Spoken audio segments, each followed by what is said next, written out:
ফজরের নামাজ, এই উম্মত তো জানি না ফজরের নামাজ কি। তাইলে তো ওই ব্যক্তি যার ফজরের নামাজ ছুটা যাবে ভয় হইতো, ও ফজরের নামাজ ব্যতীত ঘুমাইত না।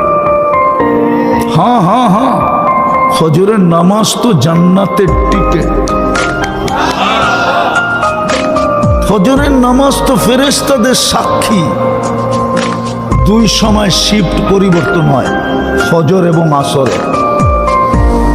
যারা ফজরে চলে যায় আকাশে, আল্লাহ জিজ্ঞেস করে, বুখারী শরীফে আছে, বুখারী শরীফে আল্লাহ জিজ্ঞেস করে, কাইফা তারাকতুম ইবাদি ইদা তারাকতুম, যখন ছেড়ে আসতেছিল আমার বান্দাদেরকে কি অবস্থায় দেখলে? তো ফেরেশতারা বলে, আতাইতুহুম ইউসাল্লুন তারাকতুহুম ইউসাল্লুন, যখন ছেড়ে আসতেছিলাম তো ফজরের নামাজ পড়তেছিল,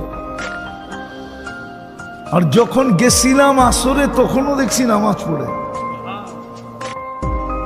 তা আল্লাহ বলে, পুরাটা সময় নামাজ লেখো।